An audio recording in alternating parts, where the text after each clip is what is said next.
Welcome to the Express on Purpose podcast. I'm joined today by Pete Byrne, who is a breathwork facilitator, musician, retreat holder, podcast host, and was my coach a few years ago back in Bali. Lovely to have you on the show. Pleasure to be here, Rich. Thanks for having me. We've been trying to make this one work for a while, so I'm glad we finally nailed it in and we get to dive deep. Yeah, nailed you down in Georgia of all countries. Before we dive in, let's just start with a couple of grounding breaths just to calibrate and just to set us in the scene. So let's close our eyes. Yeah. And just start by taking a deep breath in through the nose, breathing in. And out with a sigh. Second breath, breathing in.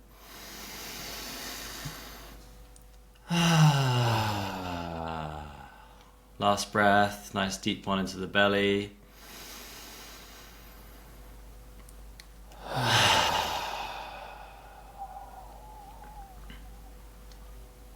Slowly opening the eyes, slowing down a bit. I get excited coming onto some of these shows sometimes, so I need to calibrate myself as much as to co-regulate with the guests coming on. So I just gave a little glimpse about who you are. I'd love for you to share a bit about what is Pete up to these days. The list is extensive. If I was to summarize it, I've just arrived in Georgia, the country. I'm running a retreat with my company Really Aligned beginning on Sunday, which is a retreat for male founders and entrepreneurs, and typically high-performing business guys who they've filled up the success in business bracket, and now they want to work on some of the other areas that have been neglected. So that's on Sunday, that kicks off. I'm preparing for a connected breathwork FBR facilitator training, which we've been doing online kind of education calls. The last one was last night, and then we start with the in-person segment in 2 weeks in Berlin. So I'm really excited for that, to guide a group of 8 men and women through a really deep and powerful and fulfilling process of learning to be a connected breathwork facilitator. And other than that, there's a few other kind of side projects. There's all the different bits and pieces that come from, running 2 companies or 2 projects. And then there's other ones in the works as well that I'm also kind of working on, as well as traveling and maintaining a relationship and kind of enjoying the first kind of 6 months of that process. And so there's many things happening, but for now, just really in a really grateful and a really good place in life, which feels good. Nice, awesome. Yeah, a man of many talents. I'd love to just rewind back to kind of set the scene of how you started transitioning into this line of work. And I know that you had a semi-autobiographical, satirical musical called Conscious the Musical, which is all about the spiritual awakening. And I wonder if you can kind of bring that in alignment with your own personal journey into music, into breathwork, into coaching, and just set the scene of how that purpose evolved and also took on a life of its own as you took steps forwards. If you can share a bit about that journey from the British boy. Well, Irish, technically. Irish, let's get that right. So grew up in Dublin, Ireland. I would say, pretty average upbringing in the sense of went to school, did well, was bright, was interested in sport, always played a bit of music when I was in school. And it was really after school that I kind of started. I was found in school and even university, I found it really difficult to kind of carve out who I was. I didn't really seem to really connect with a lot of people who were there, or the vibe, and I felt like I needed to kind of suppress parts of myself to fit in, or it was just not the most favorite time of my life, put it that way. But I think there was a deeper drive or desire to feel really fulfilled, to feel seen, and one of the ways that worked for me was through music. Throughout university, from age 18 to 21, I was playing music, doing the university concerts and events and stuff, and then once I finished university, I managed to get a job in the restaurant I had been previously working in as a waiter. I managed to get a job as a singer. So I went from kind of 15 euros an hour to 50 euros an hour, getting paid to play guitar and sing. So I was like, okay, this is way better than waiting tables. So that was an easy transition, and I kind of never went back. So after I did that for about 9 months, I ended up playing a lot of places in Dublin, started to travel, went to Paris, went to the Greek islands, went to the Austrian Alps, to Scandinavia, to Australia, to Asia, to South America, and kind of just traveled with my guitar.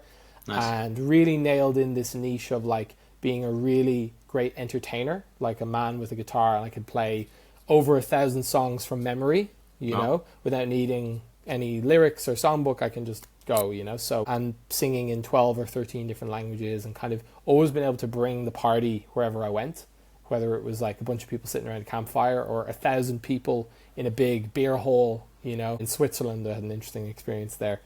So yeah, so like that was a really fun kind of period in my 20s where I got to really live a dream that I thought I wanted, which was to become a professional musician who got paid to travel the world, play music, and really follow my purpose. Like that was my highest expression of purpose at that time. And for a couple of years, it really felt like this is, wow, what a life, you know, how lucky. And everyone, I remember I was sitting on a plane in 2016 from Toronto to Los Angeles. I was flying around, and I was sat next to the guy who plays Mike Ross from Suits. Patrick Adams is his name. He's a Canadian actor. And he just like, it's funny, I've been watching the show Suits and have been really like into it. And then I knew they shot in Toronto, and then he just happens to end up next to me on the plane, you know? So I was like, wow, I was kind of starstruck. We got talking, and he was telling me about his life, and he said, what do you do? And when I explained my life to him, he said, holy fuck, man, I wish I had your life. So when someone who's kind of made it in like Hollywood is saying, I wish I had your life, it's like, okay, things are pretty good. So I would say around that time, you know, that's around age 26 or so, I was like, life's great, couldn't be better.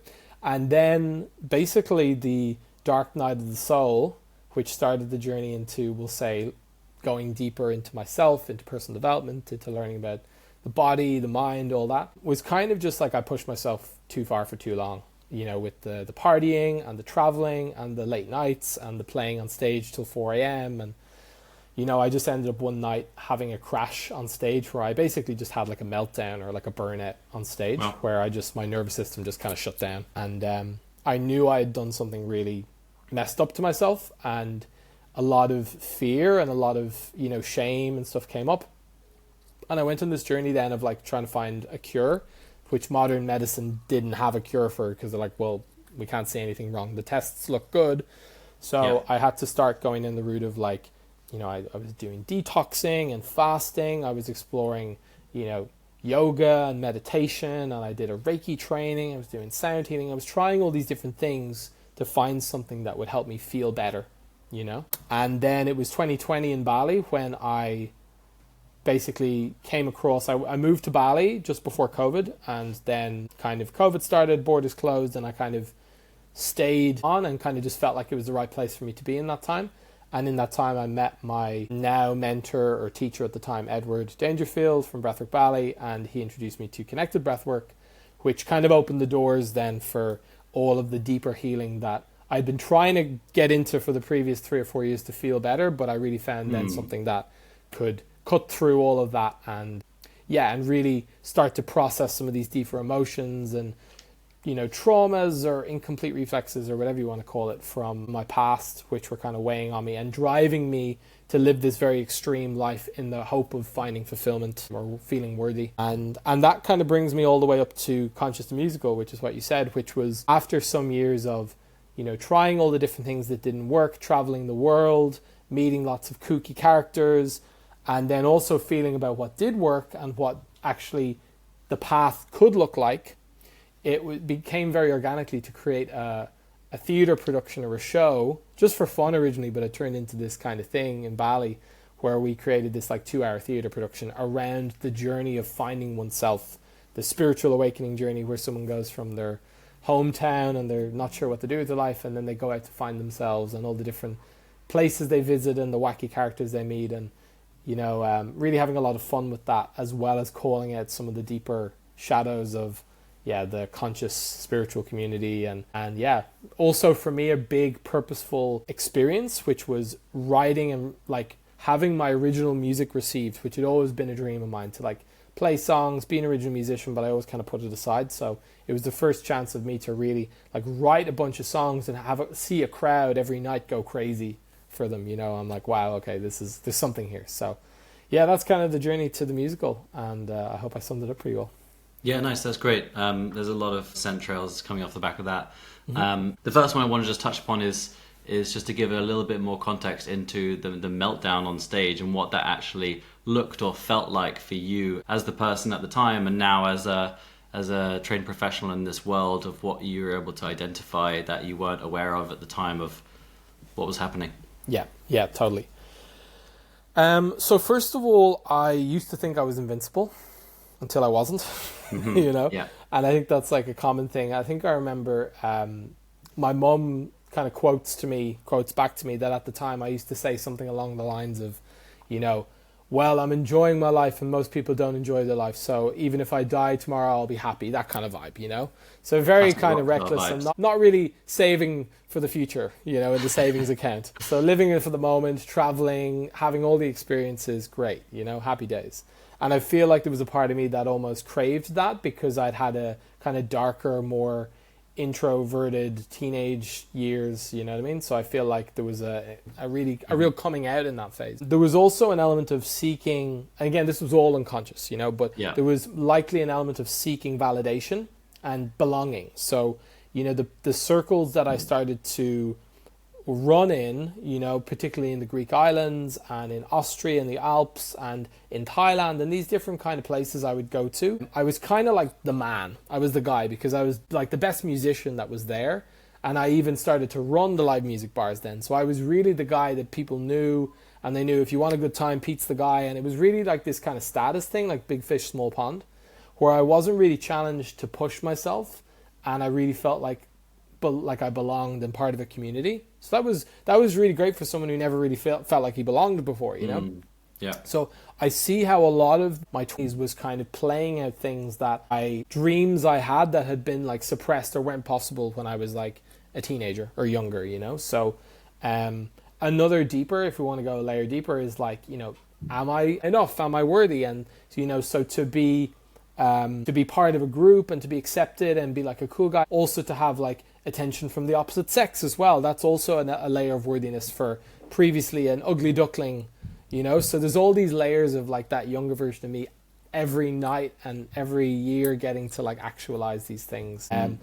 What I didn't know when I wasn't aware of or what I wasn't looking at was the shadow sides of all of these. So, you know, the nature of the bottom of the barrel is you recognize all the things that I was chasing and seeking outside of myself were not sustainable and couldn't be. So of course I might have the best show ever and I might have the best time with the best friends and I might meet an amazing woman and like in this beautiful place and it's all great, and then the next day I'd wake up and I'd feel like crap, you know, and I need to do it all again, and if I didn't get there then it would be emptiness, you know, and that would bring up but then I'm not good enough, they don't like me, they don't want me, all of that. So that all of that stuff was still there, and I was just masking it with the peak experiences, which ultimately the need to recreate those peak experiences was what was pushing me into eventually a burnout, you know. The need to intensify them each time as well. Like that wasn't enough, so it must be because I didn't get the best looking woman or the bigger crowd or... Yeah, it's like the gambling addict, you know, who just needs the bigger win every time, you know, and I'll win it all back next time, you know.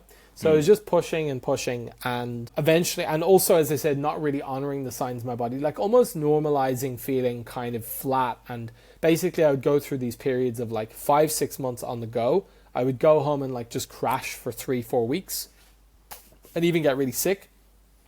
And then I just pick myself back up, you know, get out the door and go again, you know. So kind of like just normalizing that. And also, you know, drinking, you know, a couple of coffees a day, obviously a lot of alcohol. Like in comparison to the people I was around, I was quite moderate with alcohol, but it was just the consistency, you know, and how normal it was in those environments to be drinking all the time, especially because I was the musician. So everyone wants to party with the musician. Here's a drink, you drink with us. So like the sign of me doing a great job was everyone else getting really drunk, you know what I mean? So it was like, it's kind of like an inverse thing that's fun in the beginning, and then when I started going down my kind of health and detox route, it became a bit more like I had an aversion to it, because it was like, it was kind of contradictory, you know what I mean? Like I'm drinking my watermelon juice freshly squeezed on stage, and they're on the vodka Red Bulls, you know what I mean? It was kind of like this juxtaposition that I kind of lived with for about 3 years, 2017 to 2020. I kind of was like, not really feeling it, but still doing it because I enjoyed elements and it was easy, and I had this booking agency, and it was like, it really took COVID to kind of shut the trap door for me to really step back and go, okay, fuck. First of all, like, I'm terrified, what do I do now? But second of all, okay, what can I do? What else is available? And that's really what opened the door to different avenues, which is basically what I'm doing now, and is a much healthier series of expressions of me than just like playing on stage till 4 a.m. every night, you know? Nice. Yeah, well, thanks for sharing all of that. There's kind of some curiosities because I think for a lot of people, myself included, there's this kind of belief that when I reach a certain goal, then I'm going to be happy.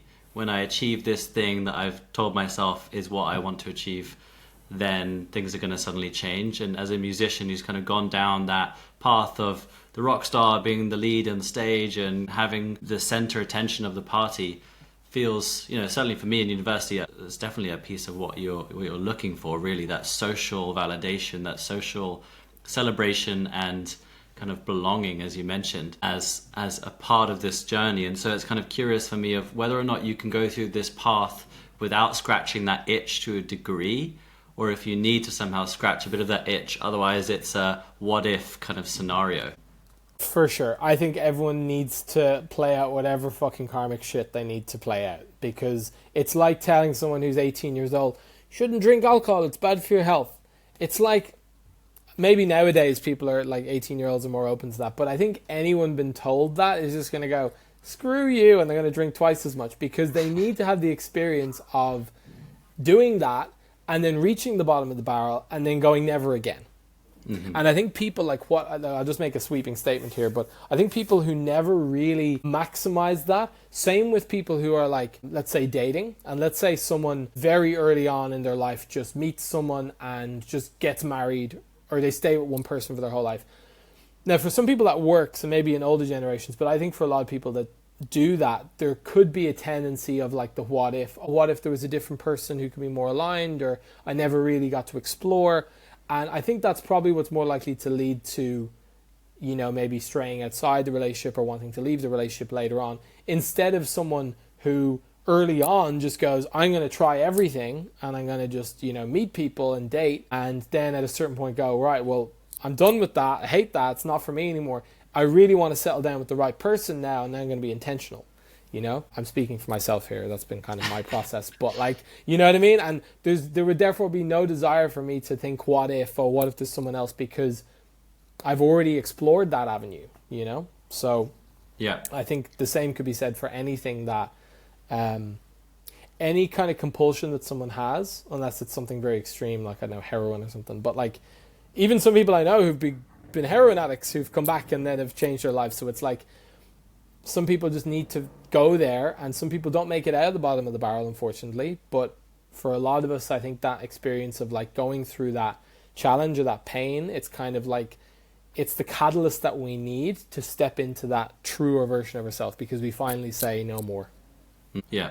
And, I guess for listeners, potentially it's work for a lot of people. It's kind of striving in the career and the professional sense to continue to get that itch scratched of having the status, having the income, having the big company, and then they kind of and they sell the company, and then they say, oh, now what? I've kind of done that part.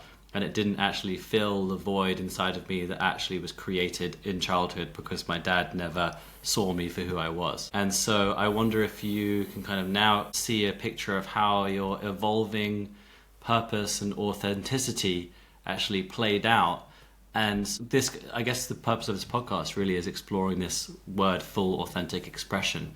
And so that was authentic at a time for you, and yet it didn't actually match the kind of foundational blueprint of who you are as a person. And so now you're starting to shift into work that is aligned with your own personal development journey and aligned with a kind of supporting people going deeper in their own growth.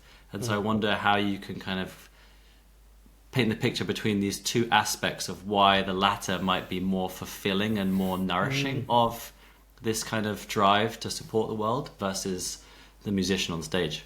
Yeah. Well, I don't know. I think on some level, our pain becomes our purpose. So what we experience earlier in life, we have much more resonance and empathy for people that experience that we can see are in the exact same situation.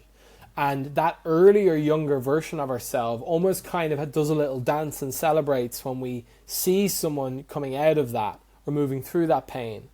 And even more so if we can help them do it. So it's almost like we become the mentor that we didn't have. We become Gandalf for ourselves, you know what I mean? So I think there's an element of like early on, being the musician with that, like I idolized that. So on some level that was a purpose, or was something that really resonated. Now, there's many other ways I could have tried to find validation in the world, but it was just the perfect alignment of the different elements that was me. I think what's so interesting for me about running the retreats and working on this really deep level with the founders and entrepreneurs now is because even though I wasn't like, having a company and sold it for 150 million or whatever, it's like I still know the feeling of following the thing and getting to an outcome that everyone says, wow, you're crushing it. And I even say, well, technically I'm crushing it, and I still don't feel it, and then needing to keep on the hamster wheel or dropping away, which was it for me in COVID as well, So it's like there's an element of resonating with people who go through that, but then what I found and what I tend to teach the guys is it's only through finding our kind of deeper, that authentic self, the true self, and following what I would call the inner metal detector or the inner compass. It's kind of beep, beep, beep, beep, beep, beep, when we find something that really resonates, we're just drawn towards it. And I think following that is the only way, because everything else is just basically living in a way that we have been trained to do, and we're running an unconscious program believing that there's a piece of cheese on the other side of that wall, you know what I mean? Mm-hmm. Now once we get through this wall, there's a great old piece of cheese, and then we get through the wall and there's another wall, So you may as well enjoy the process of going through the walls instead of just focusing on the cheese all the time, Yeah. And I guess, using that metal detector analogy, that I feel like there's almost like there's almost fake metal sometimes. It goes off in a direction that actually isn't where you want to go, but there's some other programs in that's kind of like maybe a voice behind you going, beep, beep, beep, beep, beep, and it's like, oh, it's over that way, I'm going to go that way. And that's your egoic self that's trying to satiate these darker needs that are suppressed in your subconscious mind. And so I wonder now how you're supporting people to actually get the clarity into the true essence of where it is they want to go. Totally, and this is I think of the Whitney Houston song, like, how will I know?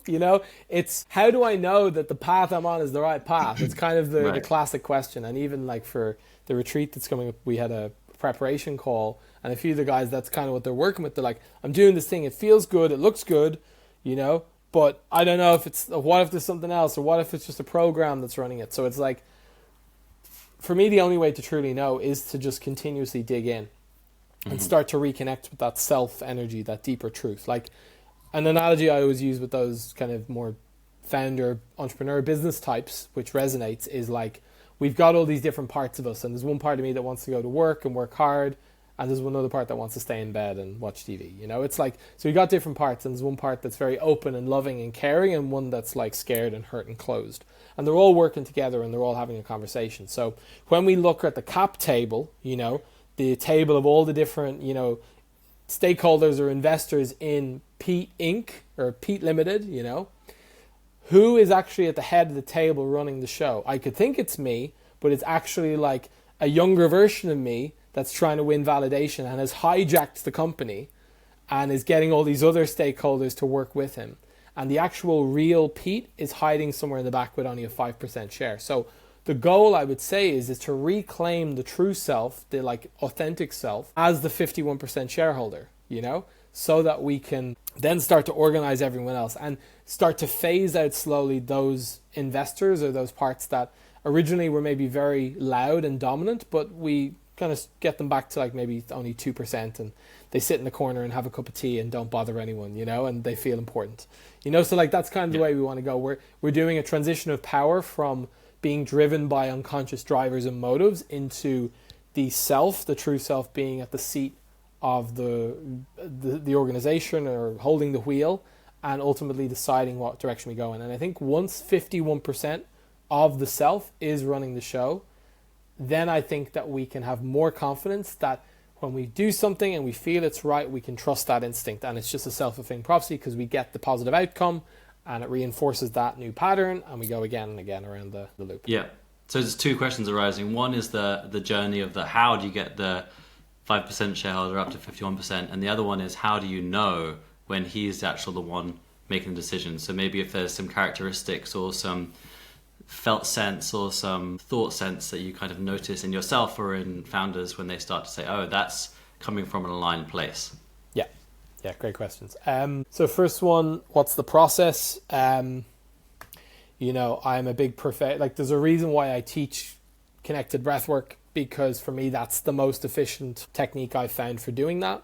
Of course, I'm looking back on all this with a lot of clarity now, but at the time it just felt right. I did a session, I'm like, holy crap, I feel completely different. This is great. Yeah. I don't know why I want to do this, but I want to come every week, So, that's kind of like been the journey with that. So I would say, talking at patterns, understanding in a therapeutic or coaching approach, also really important to integrate and to bring stuff up. I also love in the retreats to bring in different exercises that force people into basically almost like bringing those protective parts to the surface so we can work with them and accept them and integrate them.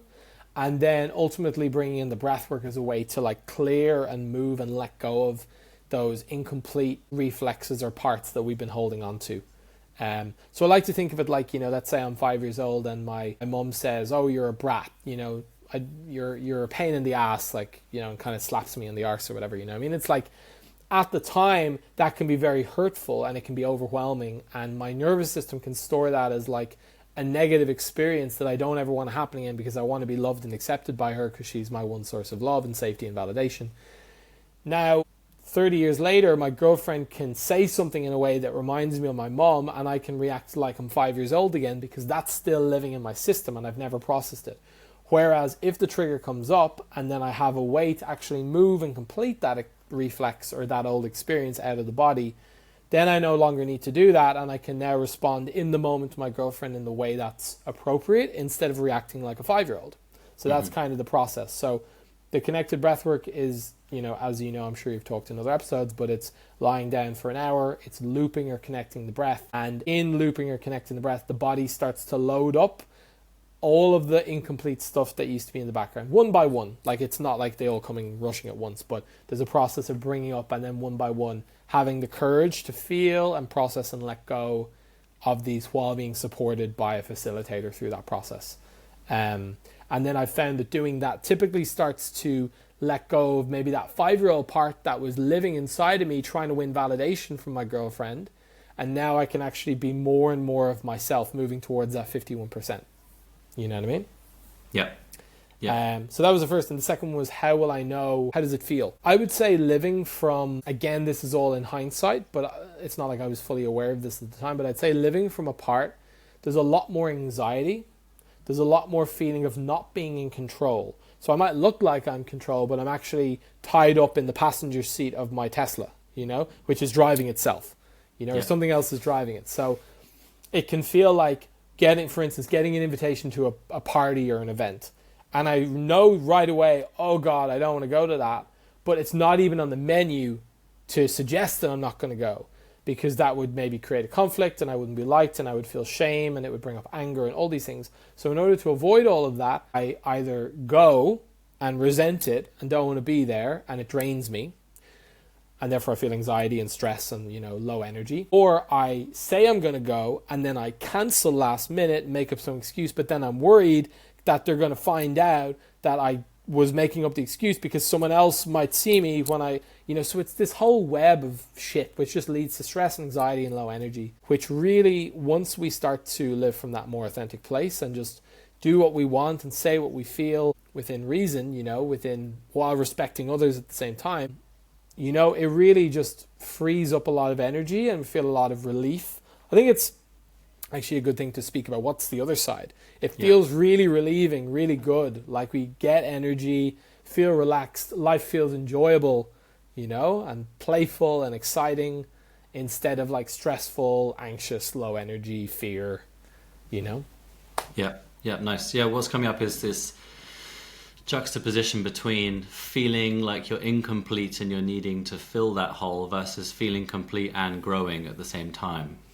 And it's kind of like, when you look out at a tree, I don't know what a tree's actually thinking, but a tree is complete at any stage on the journey. They're not a tiny little shrub saying, if only I was bigger and I had fruit, then I'd be okay, then I'd be complete. It's actually, no, this is the stage that I'm in, and I'm on a journey, and every part is beautiful. It's kind of knocking through these walls rather than saying I have to be eating the cheese right now to feel good. And that seems to be a nuance between the two.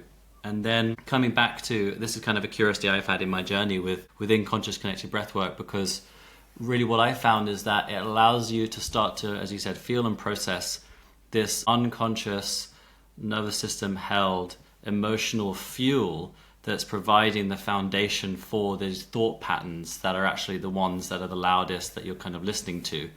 And so in terms of feeling and processing, I'd love to explore a bit more about what that actually looks like or is like as an actual action sense, as being a facilitator, having seen so many people going through these journeys. There's but there's crying and there's screaming and there's physical movements, but I'm wondering what other movements you've seen that have kind of come out as a person completing these kind of incomplete trauma processes. Yeah.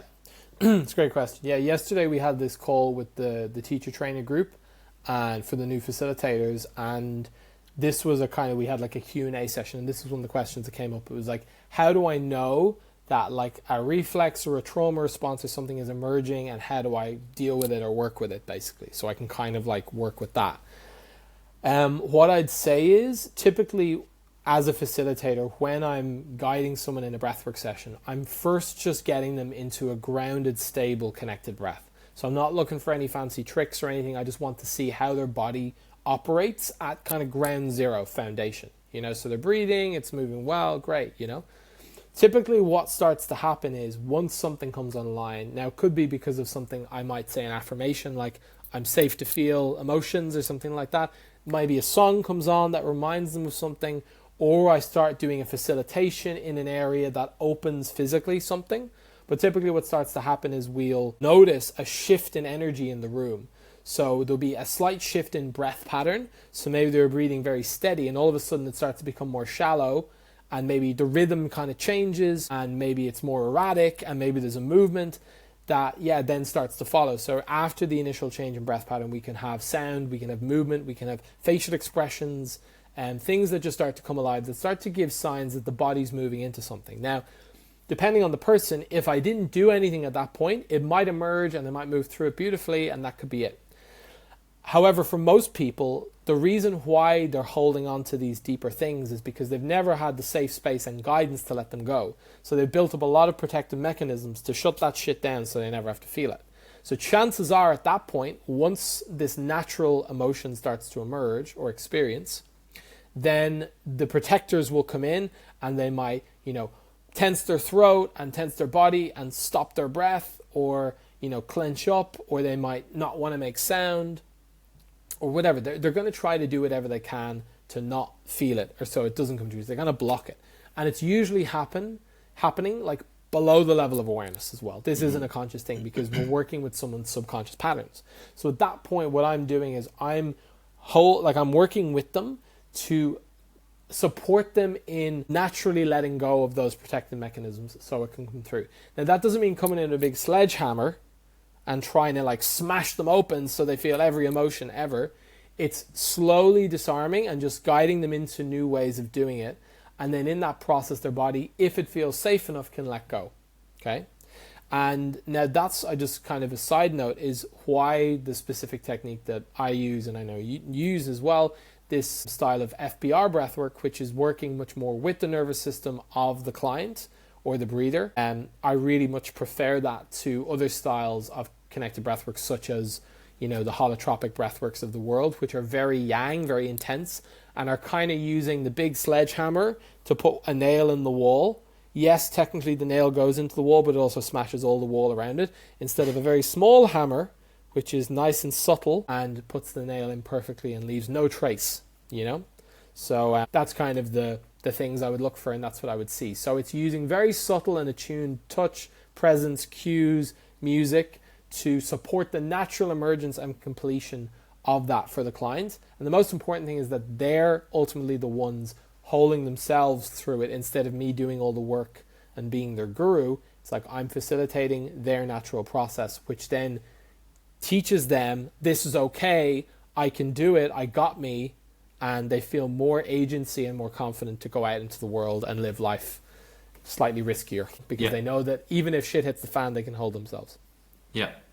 And so within that, it's this facilitation and support for movement to come through, sound to come through, breath to change into different patterns to facilitate those processes to start to unravel, instead of the energy that's required to hold the person in place to resist that movement. And energy or emotions is energy in motion, and so there's this motion of energy that starts to flow through you. And then this is what I think people feel numb and flat previously, is because it takes a lot of energy to hold those all back in place.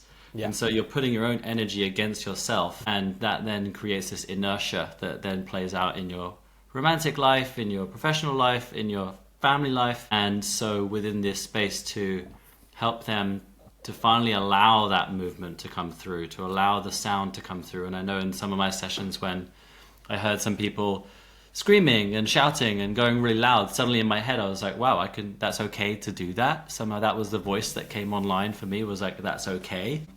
And so I guess you don't know what you don't know as a kind of person who's being facilitated until you actually start allowing yourself. And I guess there's this little nuance of, I'm going to let a little bit out each time. And that's why it's this journey into increasing patterns. And, I guess you're still doing breath work today, and there's still stuff that's coming out. There's still stuff that's coming alive. Sure, yeah. Like the way I like to think about it is, when we talk about moving slowly through, like, deepening our experience journey by journey, the way I like to describe it is like, instead of just jumping head first into a big black hole, it's like putting on a safety rope and having someone lower me down. So I go 1 meter into the hole, and then I go up, tap, tap, bring me back up, and then I get back to safety. Next time I can go 2 meters down into the hole, a little deeper, and then I feel what that's like. And when it starts to feel unsafe, tap, tap, they bring me back to the surface. And I can then, what we do is called pendulate in and out of going a little further every time. Put 1 foot in the water, put the other foot in the water, put 1 leg in the water, and next thing you know, you're swimming. So it's like this process of, we don't want to overwhelm the system and throw ourselves just straight in the big black hole. We want to do it slowly over time, so we can build that trust and safety in the body that this is okay. Yeah.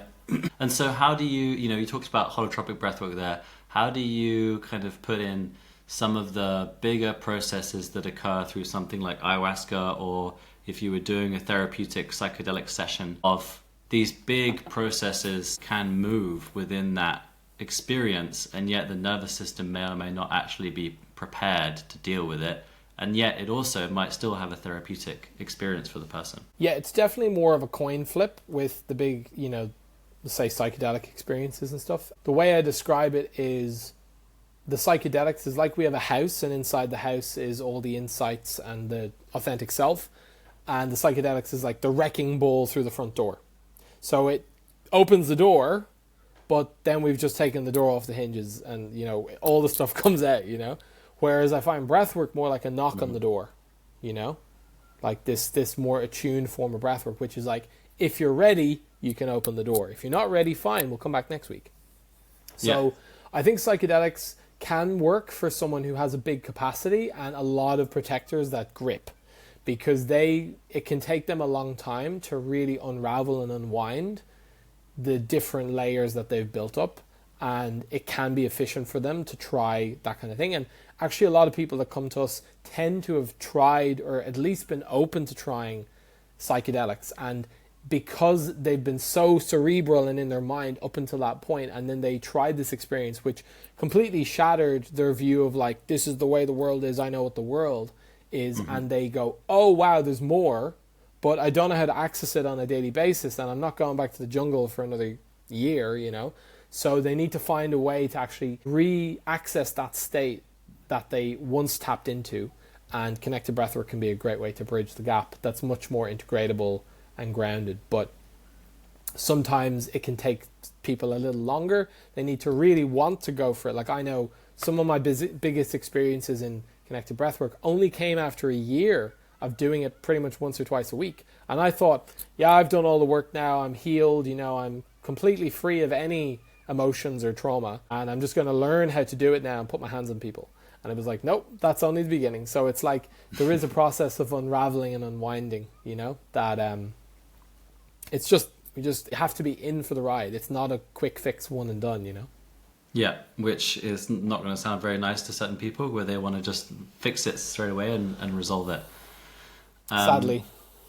And yeah, so I guess this analogy of the wrecking ball breaking through the doors is a good one, because after that, for a lot of, well, for myself, and I know for some of my clients, there was this real difficult transition state post these big experiences where, you know, the ego and the nervous system has been kind of wrecked, and it takes time to rebuild that barrier. And to a degree, you need an egoic self to live in society. You need to have these healthy protectors to help you to go around the world. And so if you're having to pick up the tiny little pieces that have been shattered and rebuild this piece by piece without support, which is what a lot of people do in the psychedelic world, then it can be a very challenging journey to go through. And in comparison to, you know, maybe let's just change the door and put a new one on rather than smash the whole front of the house. And so I guess within that journey for some of your clients going through these phases, are you seeing them breaking through certain levels that then there's shifts that happen as they start to dive down into that black hole? For sure. Yeah. Like there's kind of like the way we structure our work with the clients is typically we have retreats, and then we have the one-on-one kind of bi-weekly or weekly sessions. So I would say the retreats is like the deep dive, where we have like 5, 6, 7, or even 10 days where we go like super deep, bringing all the stuff up in a safe container with a group of trusted people. And it's like, you know, there's really not much else to think about other than going in, which is kind of like could be seen as a form of a peak experience. But the way we structure it is like the first day or two is building up and the last day or two is coming down. And then there's a follow-up calls and sessions and stuff to then take that and go out into the world, you know? So I think that the difference is as well is that we're really approaching it from a knowledge of, you know, shame and also a need to fix or heal oneself. Like I know that I did a lot of kind of messed up things with detoxing and fasting, like these long water fasts and stuff, ultimately from a place of believing I was broken and I needed fixing.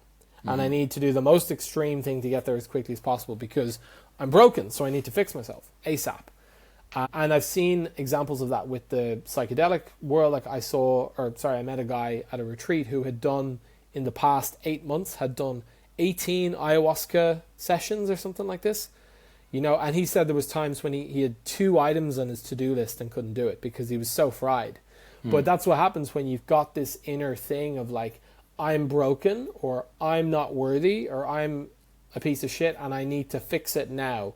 And this is what I'm going to do. And I'm going to override all symptoms of my body and just bang away, you know? Yeah. Which at the time the body believes it's doing for survival, because the worst thing we can be is broken or unworthy, but it's not actually taking into account what's needed. Yeah, having someone who can be just compassionate to support you on the journey can be really helpful, to just go, hey, you know, you're doing great and we don't have to do this all this week, you know, and you're going to get there and look at how far you've come, kind of thing. Because we can often be our own worst enemy when the mind gets going in those dark, silent spaces, you know? Yeah, and that's somehow this self-fulfilling prophecy of if you're thinking about yourself that I'm a piece of shit, then you treat yourself like that, and then you're actually living through this identity that you have about yourself in this dark pattern. And actually I'm going to allow myself to take time with this. I'm going to allow myself to have spaciousness to just hold myself sufficiently in this moment, rather than needing to, you know, do the classic high achiever of go super hard out of the gates. I'm going to allow myself to be soft and gentle and be held. Can and is a part of that healing journey, because you're coming back to how can I love and support this inner child who just wants to be held and not pushed into all of these experiences all the time. And so again, breath work and going on these journeys is beautiful for that supportive process over a period of time. For sure. And I know also, like, you know, we've had many great conversations on this topic around what's it like when, you know, maybe what's needed is space and time and just the process to unfold, trusting it, but then the parts are there, they want to do more, or they want to do other things, or there's pressure from other people, or, you know, I need to fulfill some identity, and it's like all of that's happening all the time. And it's really hard to just say, yeah, I'll just chill, you know, because even if you're just chilling at home, you're probably like Googling something or searching on social media for answers. And like, it's kind of always on. So I think it's the solid, consistent journey towards it without needing to sprint, and get there today. And I guess then it's also the dynamism of and allowing yourself to sprint in those moments where you feel like sprinting, but it's not about sprinting a marathon when you just need to go for you're not unworthy if you don't sprint, kind of thing. Yeah, nice. And yeah, I always love to explore a couple of topics with people, and one of them is what does a rich life mean to you? It's very on brand.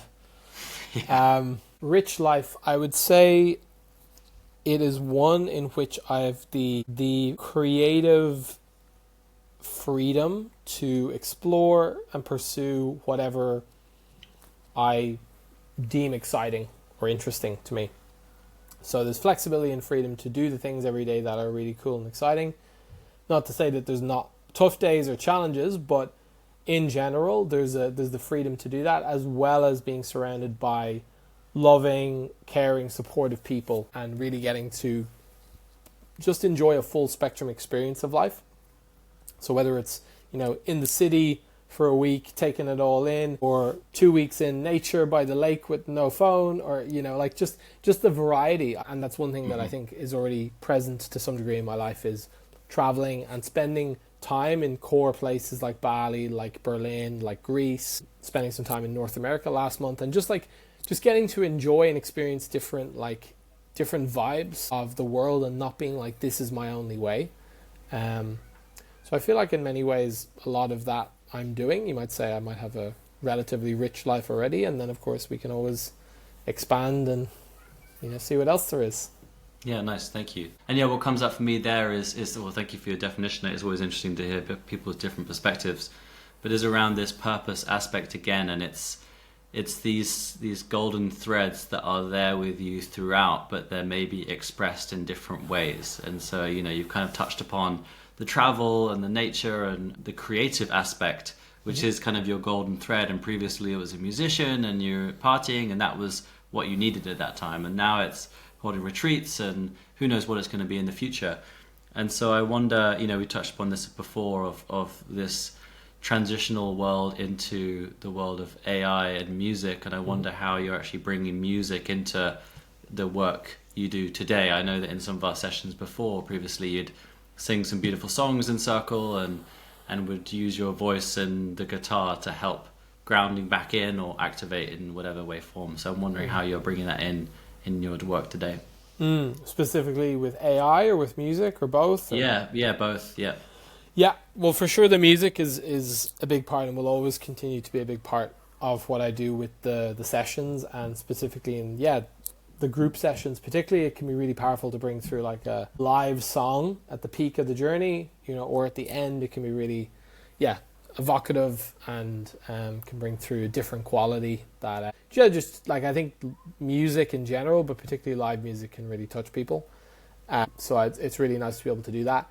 With AI, it's been fun. Like, I've obviously been using that for more of the back end of what I do, and like creating clips and that kind of thing for Instagram. But specifically for music, for sessions, I've been using an app called Suno, which is an AI music app basically, and you can go in and type in a prompt for a song you want, and it will generate you like a 3-4 minute full song in any genre you want. So crazy. I typically have been doing what I've been doing with vocals as well. With vocals, yeah, full lyrics and everything. Now the lyrics that it currently creates typically are a bit cringy, to be honest. So what I would do is I would go in and I would, during a coaching session with someone, I would like make note of a few key things, and then I'll go in and I'll type in like I'll kind of quickly write a song basically, because I understand songwriting. I've written a lot of songs. So like I can kind of quickly create a song that would sound decent, and here's the verse, here's the chorus, and it'll generate it. And it kind of sounds like Ed Sheeran maybe meets Boyce Avenue, kind of acoustic pop, and and it's some of the results. And then so I'll play that then in the middle of the breathwork session, so they're then having like a custom song that's like fully talking about all of their like deep stuff, and you need to be careful to not make it too personal, or they're like, wait, what's this? It kind of pulls them out of the journey. But typically if you can hit a nail on the head, it can be really powerful, because that can be a really powerful kind of trigger or like just cue for someone to reflect a bit deeper. So that's kind of how I've been having a lot of fun playing with that. Yeah, nice. That's awesome. That's, I guess it's the beautiful opportunity within AI to facilitate things like that previously would have taken you days or weeks to create and practice and figure out and then learn, and then actually have to do it is and go in the studio and produce it, and kind of like we talked about, me and Edward making like breathwork songs, like music for breathwork songs, and it was this whole thing. I was like, geez, it's a lot of work, and like it'd be cool to do, but I'm like, I can just do it in 3 minutes, you know what I mean? It doesn't take 6 months, so that's very crazy. Cool. Yeah, I mean, that's a whole topic to go down into AI, but I just wanted to touch upon that because I thought it was pretty cool. Yeah, we're kind of wrapping up towards the end now, and appreciative of other things going on. I hear my kids upstairs screaming and crying around, so it's time for me to transition into dad mode. Yeah. Final question I'd like to ask everybody is if you only had this one moment to share a message with the world, what would it be? No pressure. Listen to Rich's podcast. No, okay. Let me drop in and think for a sec. So I'm going to share something that just kind of popped into my head on my walk home, on my way back to record this, which is there will be a time in the future that you look back on today, what you're doing, and wish that you were more present for it and enjoyed it more. So use your future self FOMO or regret as a motivation to just lock in and snap out of it and really tune in today and enjoy whatever you're doing, even if it's simple or whatever, because there will be a time in the future you look back and you will only remember it as a really beautiful time, no matter what's happening in your life right now. Yeah, nice, powerful. This kind of stoic approach to things is definitely good to bring in, and I know I struggle with wishing something's different, so I'm going to take that on myself, so thank you for that. Finally, please, just to close up, how can people learn more about what you do, or when your next retreat is, or your work? Yeah, so Instagram is always great, at It's Pete Byrne. Really Align is the name of my company, doing personal development for founders and entrepreneurs, so that's reallyAlign.com or at reallyAlign on Instagram. We're also on LinkedIn, and you can shoot me an email, pete@reallyAlign.com. And yeah, I also have one active podcast at the moment. I had a previous one called Alive and Aligned, which is something you referred earlier, but it's called the Aligned Founder Podcast, which is very much like on the topic of personal development for entrepreneurs. And if you enjoyed some of the analogies and the topics that we talked about today and what I brought through, there's a lot more of that over there. So Aligned Founder on Spotify and Apple and all that. Nice, great. Well, thanks for sharing some of your wisdom and some of your creative flair and fire with me and with the audience today. We appreciate it, and lovely to see you again after been more than 2 years now since we saw each other in Bali. Crazy. So yeah, pleasure to catch up, and wishing you all the best in the retreat in the next few days. Thank you very much, Rich. This has been awesome. I'm glad we got to get it in, and excited to get it out there, and hopefully we get to drop in again soon. Nice, thank you. Close. Okay, nice, great. How was that for you? Fun, really cool. Yeah. Like some nice little pockets of I don't know, there's from the sessions, there's always certain analogies that I'm very comfortable or familiar with that I can kind of and then there's also some new ones that are some new ways of looking at. I'm like, oh, that's cool. That only really pops out in the heat of the moment, Yeah. So yeah, I really enjoyed that. And you get touched some good questions and good, I enjoyed the flow, so. Okay, nice, great. Yeah, cool. I've always loved your analogies. They kind of, I feel like it's soul expression somehow there. They just kind of come in. I guess it's kind of the thing of using your creativity in not just a musical sense, but also in a explorative or illustrative sense to help people understand concepts that might be a bit abstract abstract or heady. Yeah, it's like taking complex problems and making it so a 5-year-old could get it, Yeah, I'm still waiting for your picture book to come out. Yeah. It's funny. It's do you know what's so funny? And this is so typical for relationships. My girlfriend is she hates when I use them because it triggers her because she thinks that I think she's stupid and I need to give analogies. I'm no, I just love it. It's just what I do, So it's it's funny how nice. It's received differently by different people. But I'm fuck it, you don't like it. See you later, This is me, So. Don't use an analogy when she says that. Yeah. You saying that, it's kind of nice. Well, enjoy the time. Say hello to Renee from me. And it's just the two of you facilitating, or you have other people as well? There's actually a third guy who is an English guy called Will, who just trained in the summer here in Breathwork Valley, or over in Breathwork Valley. Nice. So we had done a few bits together, and he's going to crack in over in London, and we're going to do some, because we already have some connections in London, but it was just like we don't have someone there, so yeah. Nice, that sounds great. Sorry, my son's just come in. Perfect timing, he's got his remote control car and everything. There we go. Okay, enjoy, Pete. Love to see you. Bye-bye. You too, man. Chat soon.